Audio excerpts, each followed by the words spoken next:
pleasure for me to stand in front of these honorable faces.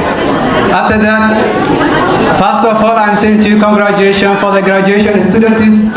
Second, graduation isn't the end of tough journey, but it is the beginning of a beautiful one.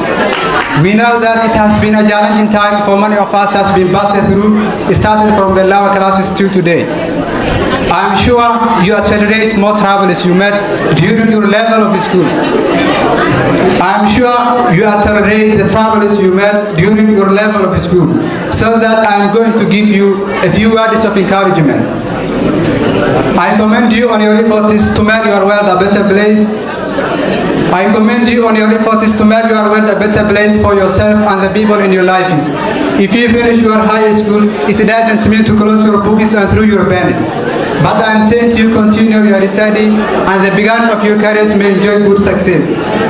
And education is a precious thing. Learn as much as you can to brighten your life and the lives of those around you. Your effort will pay off. Your effort will pay off. The hard work you are doing will be worth it in the long run. Your present situation isn't your final destination. Sometimes it feels more challenging and overwhelming to pursue a goal. Thank you. Sometimes it feels more challenging and overwhelming to pursue a goal when the pressure of everyday life is need to be the focus for a time. The path to a goal is like a river. Sometimes it can't moving in a chosen direction. Occasionally, rough remain you to stay alert.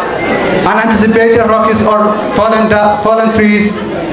Unanticipated rocks or fallen trees may require creative solution and extra time to think a little, so you can continue down to the river, your destination.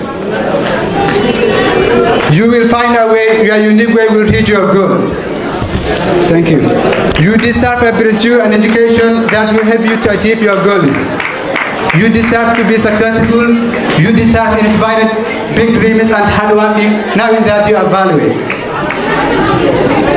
I'm proud of you, my students, and education will help you to achieve your goals. I'm proud of you, again, my students, for giving it your best at life. I pray that you continue to be successful in the race of level of university that you are going to start. Dear students, you are a new light of the world. You come across the darkness ways. Today you are able to know what's right and what is wrong. Finally, today is a darkness day for us because we are leaving our unforgettable teachers, classmates, close friends, whom you took a time with them for several years.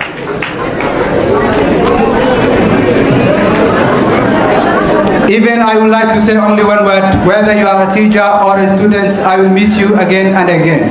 I would like to thank here my unforgettable teachers and parents and everyone that assisted me in one day in my journey of learning. So thank you for everyone.